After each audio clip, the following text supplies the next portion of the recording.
Hi, I'm Suzanne Siracuse. Welcome to season 2 of my podcast, focused on the future, keys to building a profitable, sustainable, and impactful business. And I'm excited to be partnering with wealthmanagement.com on this.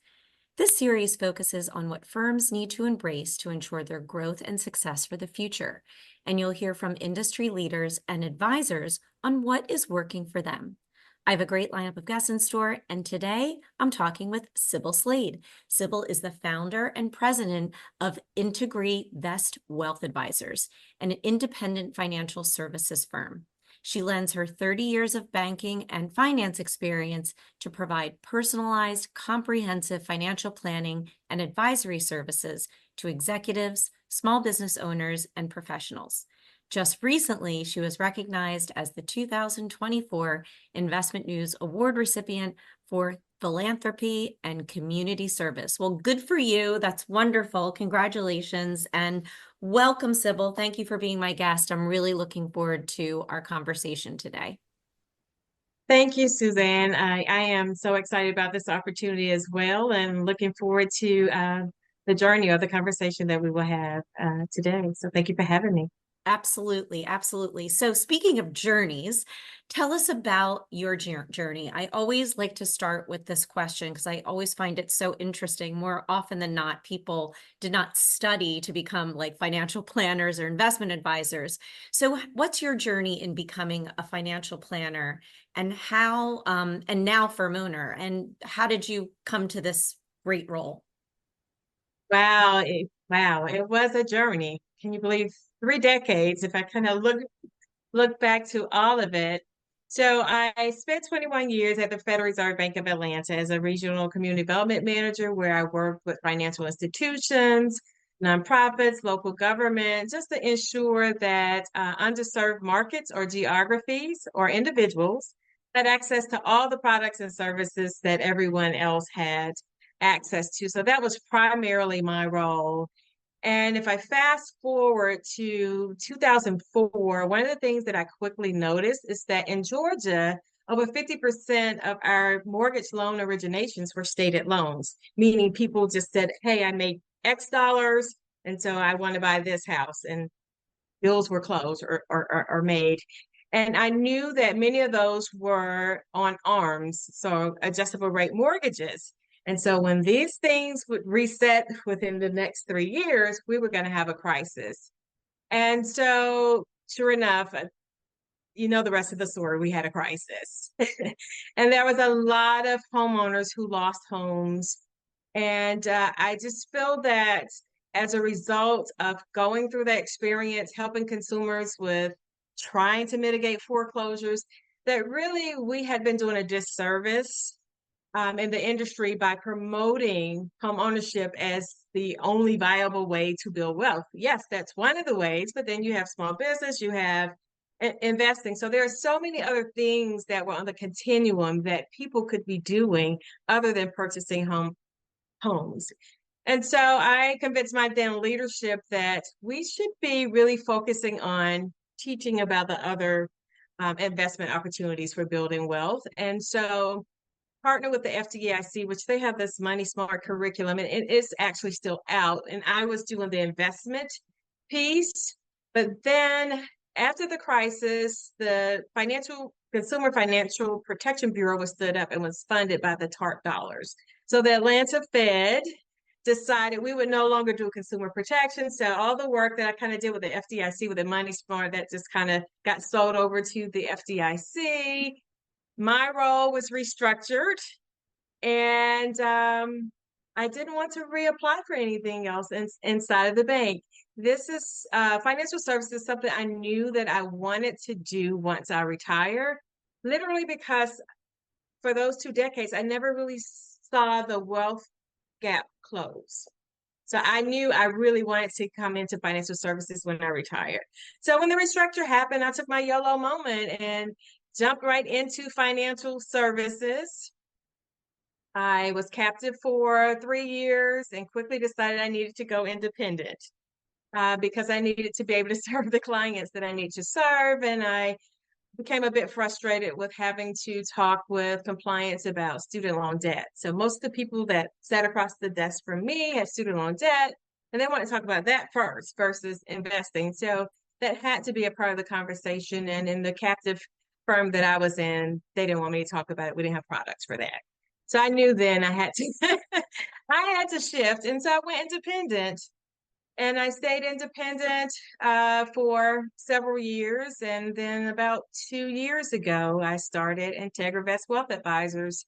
This was really a result of my client base and being able to meet their needs. And I didn't really want to change the philosophy or the structure, should I say, of the previous firm that I was affiliated with. So I really did need to build my own brand because of the unique clientele that I serve.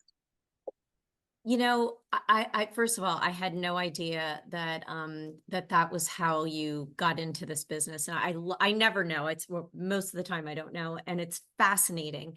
You had a lot of things that you went through that actually it was almost like the universe saying that you needed to get involved in financial planning, right? To see that firsthand, just the awful situation with what happened in 2008 and the financial crisis, and just seeing that so many people were overextending themselves because it was like that defined success in our culture.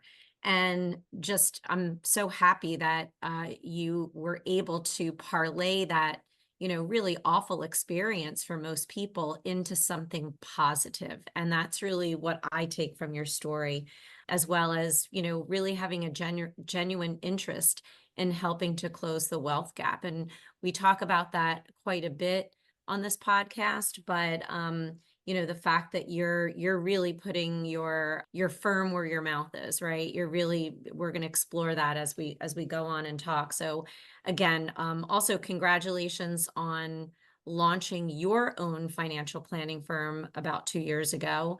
And I know there are a lot of advisors out there that are, contemplating the same thing. Should I sell? Should I go it alone? What do I do? So what advice do you have for the other advisors that may be listening who are considering starting their own firm? So firstly, definitely ensuring that we have, the foundation or the knowledge of the range of products and services and strategies that are being offered in the financial services industry. So you definitely have to have that just to start onboarding clients, right?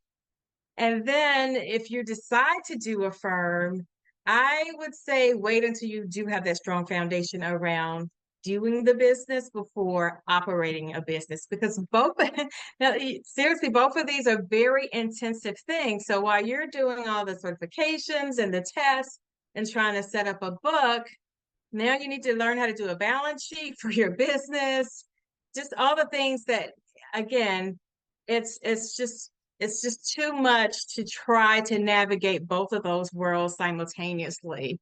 And because both of them require a lot of time and energy, and it's almost impossible to do it simultaneously. But one of the things that I heard maybe a couple of years ago, I heard was that 7 years is the sweet spot. I think it was Keatsy that I heard this from. And ironically, when he said it, I thought about it. I was like, wow, that's exactly when I did it. At 7 years, I pretty much had a good footing under me around financial concepts and planning, and had my rhythm around or cadence around that. And then I was ready to start again my own firm because I was now truly serving my clients. I had all the tools in my toolbox, and I was ready to kind of branch out on my own. And that's exactly what I did. So that's what I would say. Make sure that you have uh, great command over the products and services and strategies before you take on the whole operating a business idea or component. Yeah. It's funny that you say that, because a few episodes ago, I had on a financial advisor named Brian Seymour, and he had spent the majority of his career working at more captive firms and larger like insurance companies and a large bank. And he did decide to completely go independent to an RIA. And I was like, so he goes, I think I need a partner because I am really good at certain things And there are other things that I wish I had somebody to offload that to. And so just exactly what you're saying, like, are you, more the client facing person? Are you more operations and back office? And a lot of times when you are a sole practitioner, you have to be everything, right? So I think that Right. that's great advice. And he was finding the same thing, you know what I mean? So Yes. yeah, Yeah. yeah, Technology has helped a lot. So as much as you can automate certain things, that has definitely helped a lot. But again, there's just certain things, compliance nuances that technology is not going to be able to cure for you that you have to to do, right? yes. You have to have that background and learn that. And that's just, again, great point. So, one of the things that I love about the way you are running your business, and this is like one of the main benefits of being your own, your own boss, right? Is you can choose how you do things and how you serve clients, right? And so I love the way that you're structuring your fees. You seem to really be meeting people where they are. So can you discuss your firm's pricing and the why behind it?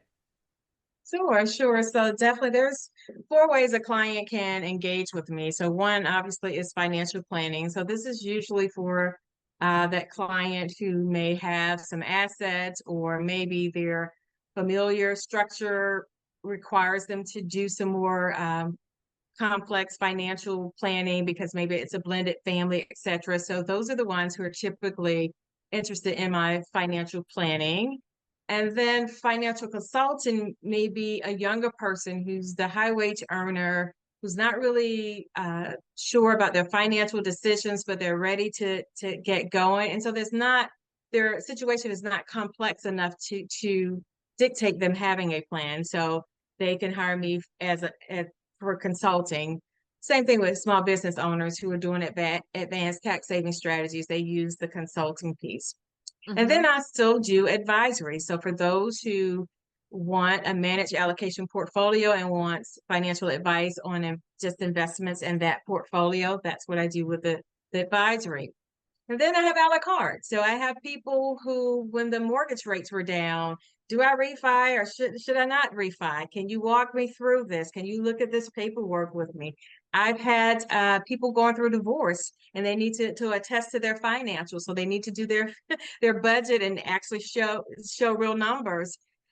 Death, settling an estate. I've had clients whose spouse passed away. So those things are a la carte. So again, meeting people where they are. It's not a cookie cutter model. And again, this was probably one of those reasons, again, why I went independent because I needed to meet people where they are. Yeah, first of all, I think that that is so smart. And I just was on my prep call with my next guest after you, Brian Hamburger, who's he's probably the most respected attorney that works with financial advisors on starting their own businesses, moving businesses, succession planning, M&A, all of that. And we were talking about what are some of the top trends, not to give his episode away, but one of the things that he said was, I think advisors are going to need to be more creative about the way that they are charging for services if they want to really best serve the investor of the future. And I said, well, I'm talking with Sibyl Slade and she's got a whole model here that's great. You should learn what she's doing, because I do think that there aren't as many advisors that are structuring their fees that way. And I think that it is really the forward thinking about what people are going to need. And that a la carte service, I don't know if I've talked to anybody that offers that. And yet I know so many people that could use something like that. So kudos to you. And then I just have one follow-up question because I'm just curious about this. Is in the financial consulting side, when you have maybe a younger person that doesn't have a lot of assets, but they do need some counsel, right? Almost like financial literacy. What's like the most popular question that they're asking you? So the first thing prior to now, which I alluded to it earlier, was student loan debt. Okay. Ironically, that was one of those things. How do I tackle this and still have a life, right? So helping Yeah. them to walk that delicate balance versus everything that's just paying down debt. And of course, yeah, the textbook tells us to do that. But the reality is, if you're in a place like Atlanta, you have to live. The cost of living is pretty expensive. And so you have to do that delicate dance. So that is definitely one. Then you have others who they understand the benefit of insuring themselves early, life insurance, and having cash value in the life insurance that can grow tax free. It's almost as if social media and TikTok plants these ideas. And so then they come to you to validate, is this doable and how will this serve me? And so I would say for that younger generation, again, who are high wage earners, who are maybe looking to buy real estate, like 1 to 4 dwelling and use a mortgage loan versus buying their first house. The millennials just have a whole different mindset around wealth. And so being able to serve them, again, financial planning would not help those types of cases. It's the financial consulting, helping them walk through the documents, making the decision, making sure the cash flow is going to be there to pay the debt, to purchase the asset, and to invest, emergency savings, just all those things. They are very creative. I mean, they're doing things that I wish I thought of at their age. That's great. That's good to know. The country's going in a good place, right?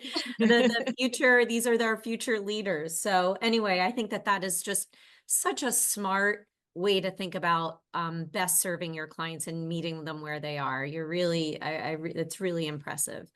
Another thing that really stuck out to me of the way that you are running and conducting your business, Sibyl, is the way you describe what you do and who you serve on your website. I look at a ton of websites. I think there's some really great pieces of individuals and firms' websites, but yours was incredibly unique to me. And part of the reason was because you use words like non-judgmental and unbiased listening. It seems very intentional to me. So can you walk us through like how you came to this messaging? Did you work with somebody on this? And then is it resonating with your prospects?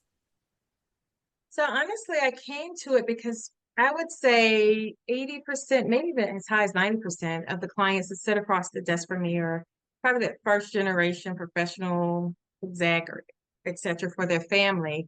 And the first thing they would say is, I'm embarrassed to say I'm not where I should be. I know that. Or they'll say I made some dumb decisions. So there's always sitting down with this regret, this energy of regret. And little do they know that everybody that usually sits across the desk from me is saying the same thing. The reality is financial services is complex. Financial planning is complex. Financial products are complex. Tax laws are complex. Life is complex, right? and, and so all they did was made the best decision they could at the time with the information that they had, or maybe just the resources that they had. So I encourage them to give themselves grace and let them know you're not the only one, and you're not actually expected to know all of this around the financial services industry. That's why there's a whole profession built around it, right? Because of the complexities. And so, I just want people to walk away with dignity, with their dignity intact, regardless of their financial position. And so that's why I want to be non-judgmental. Hey, I've had life to happen to me too. And Yep. so I get it, fits and starts are not fun, but you can make it through. I love that. None of us are unscathed of maybe not making the right decision at the right time. And there's all kinds of factors that go all along with that. I think that you being able to say that on your website and really showcasing that to your clients and prospects is really an important thing for many people to see and hear before they even engage with a financial advisor.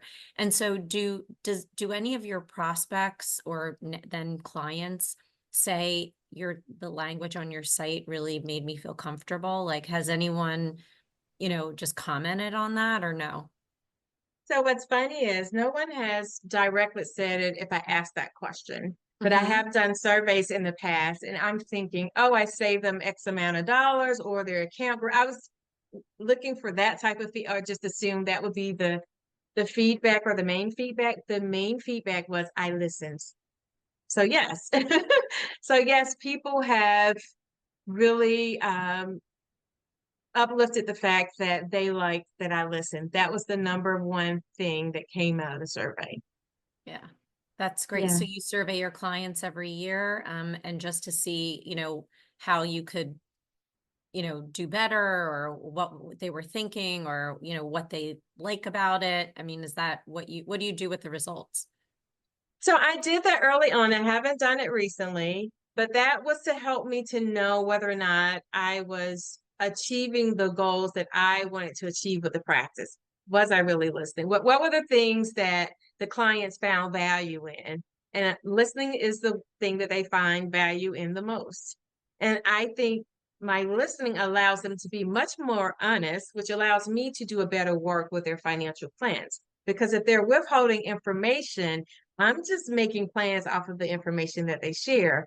But the moment they sit back and really let all the other stuff out, that's when I can really do a good job for them. So it's been a while since I've done a survey. I probably should now, just to be curious. But That's that helped me to know that I need to continue the things that I needed to continue to do. Oh, that's such a great idea. I'm like, God, I should have done that. I should do that in my consulting. Every business owner should do that. I think it's really a great source of making sure. I love that you're doing it for you, not actually for changing anything, but like, are you meeting your goals? I think that's a different way to look at it. So one of the ways that a lot of advisors that I've spoken to in the past really use events as a way to engage with clients and get involved in client retention and all of that, but also for new business development and prospecting. So, what are you doing in your practice that uses events for both like a client retention purpose as well as for new business development that seems to really be working? So I'll tell you something I did fairly recently that honestly today I just had lunch with someone else who said, I want to come. When is the next one?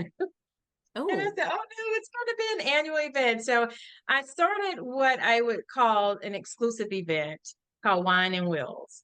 And so this event is really intimate for about 10 people. And it's at a winery. So it's at a winery, really high touch type of event. And the goal of the event was for women to be able to sit and share and listen to widows or people who have benefited from an estate plan, right? So not to hear the horror story, but to hear the great stories of someone who did it right and this is how I benefited. And so it was a very intimate event.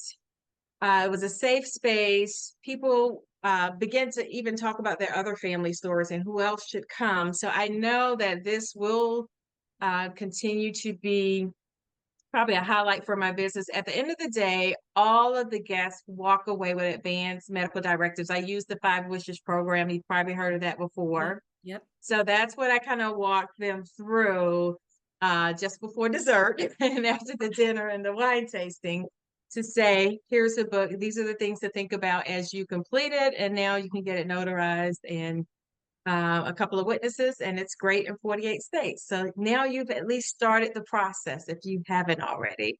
And so they were very excited about that and wanted to know if I had extra copies of the books. When am I going to do this again? So I can see this one growing, but the level of transparency, people sharing, I think was powerful. I didn't have to do a lot of talking. It was That's the people in the room making the conversation. so let me ask a couple of questions around that. I think that is such a great idea. Um, it's a difficult topic. Nobody ever wants to talk about their will or their estate plan. It's, so that you're making it a community event almost. And for those that don't know, what's the name of the book and it sounds like you got great feedback on it. Can you just discuss that a little bit? Sure. So it's 5 wishes. And honestly, I learned about this when I first got into the industry, but there's other industries that are using it now. Doctors use it, accountants use it, Mm-hmm. anyone that will have to deal with your assets or your life decisions if you become incapacitated or any of those things. So it's called 5 wishes. It is nationally recognized. There are a lot of uh, media and others who have talked about this. So you'll find, if you Google it, you'll see it. And it really is advanced medical directives. You answer 5 questions and you talk about how you want to be physically cared for, emotionally cared for, and spiritually cared for in the event that you become incapacitated. It's a living will document. What's so interesting is one of my best friends just did this. And she was swearing by it. Like she's like, it's so great. This was so helpful. It made me think of things differently. So the fact that you as the advisor can bring that to your clients and then do it in a way that's, I would say, not um it makes it like it's like your guard is down a little bit. It's not like this, not that it wasn't serious, but it's a little bit more light than Mhm. if you were to do this maybe even in an office or something like that. I love that. So what other events do you do? And was for current clients, correct? That's for current clients and prospects because they could bring a +1. And so, Oh, right, okay. yes, yes. And the Great. young Great lady that idea. owned the vineyard, she invited others as well. So again, we just tried to leave it to 10 people. We may expand it to 20, but leaving it intimate again, I was just totally surprised at the number of questions that came out because people started sharing their stories. I mean, they were doing all the talking, literally. Um, but some of the other things that I do, I'm also the co-founder of a small business mastermind. And so this kind of leads back to the whole where we started about the wealth gap and the different ways to build wealth. And owning a small business is one of those. And certainly, since COVID, there were a lot of businesses that had to pivot and, trying to help them to remain stable. This mastermind that I co-founded, we started working together with a nonprofit that has a SBA Women's Business Center. And we did that during COVID, and we helped over 271 businesses to get PPP loans. And then we continue to teach workshops to help the small businesses kind of really shore up their books and all the other things that they may need. And it has just really blossomed, it's flourished. And so here we are 4 years later, and we're still teaching small businesses some of the back office things. What does cash flow look like? How do you manage cash flow? How do you do your pricing, client acquisition? How do you secure government contracts? All of those things. But ironically, that is through an OBA of mine. So I have an OBA where I do education. So I'm teaching these businesses, but at the end of the day, many of them don't have the services that I have or offer in my practice. So it's almost as if I've built my own ecosystem That's as a amazing. result of this small business mastermind. And That's that has really, amazing. yeah, it bolstered my business through the pandemic and even to this day. I And grew geographically and financially. it's almost too like you started it, and correct me if I'm wrong here, but did you started it like for just to help and to leave an impact, and you weren't even were you intent, did you think like you were going to get all this business from it? No, I did not. So here's the truth. See, Suzanne, you're getting the truth out of me. When I worked at the I Fed, love it. No, I mean it's amazing. Is that what you won the philanthropy award for? well, so yeah, that was a big part of it. Yeah, the number of businesses, even just last year alone, the award was just for the 12 months. So yes, literally yes. Disaster recovery is a skill that I really honed in while at the Fed. We had Katrina, we had 9/11, we had the housing crisis, we had the Alabama tornadoes. So what I do know from that and working alongside FEMA is that if a business does not return to operation within 5 days, there's like a 94% chance it will fail. So I knew that I needed to do something. And luckily, I was a part of this SBA Women's Business Center. And I just pitched an idea, and some other, an attorney, a bookkeeper, an accountant, they all jumped in, and that's how we got going. We were just helping businesses, but in turn helped ourselves. That is, sometimes people don't get involved or don't do things because they think, well, what difference can I make, right? I'm only one person. But here what a great example of, rolling up your sleeves, working together with others in order to help other people during really, really difficult times. I think that's amazing. And then it's like the universe said, okay, well, we're gonna give you something back, so sounds like it's been a really important part of your business development. So that's wonderful, Sibyl. I love that. That's a great story. So I can't believe it, but we're at our last question. I always ask the same question to all my guests because I'm fascinated. I want to turn this into a book. But with the title and the theme of the podcast focused on the future in mind, what is your last line? What key takeaway do you want to leave our audience with? I would just say be intentional about building social capital, right? Cross-pollinating with people who are in the industry and outside of the industry. This was critical to me. I just shared that a moment ago during the pandemic, and it was crucial to the growth of my business. So I just believe that we need to be a part of networks. We need to be connected, not go at it alone. And if you find yourself going at it alone and can't find networks, build your own. Stay connected. I think that as in this industry, there are so many networks. We're in several of them ourselves, and I'm not sure why people go at it alone. Yeah. But there's no reason to. We support one another. And so staying connected, and again, building that social capital, building a community, if you can't find one to join, but definitely get connected to, because that's how you stay connected to resources. And that's just key. I love that. And, that is so important. And I think this profession is so open. Every advisor that I've ever met and talked to is so open about sharing their best practices or lessons learned with others. And like just doesn't seem to be a ton of competition. I think it's because everybody realizes what they're doing is really to help the greater good and to help people feel secure financially. So I love that. Stay connected. You're right. There's a wonderful community of people, and hopefully there's study groups and conferences, and there's a million LinkedIn. There's a million things that you can get involved in. And I would say any advisor that's struggling to find it, contact Sibyl or I. Will point you in a direction of some of these great networks that we're thinking of. So again, thank you so much for being my guest today and for sharing your story. It was so interesting, and what's actually working for you and your firm as you look towards the future. You really provided great advice on, fee structure, firm positioning, ways to engage with clients and prospects. Really great stuff. I'm Suzanne Siracuse. Thanks for listening, and I hope this episode leaves you feeling even more excited to be focused on the future.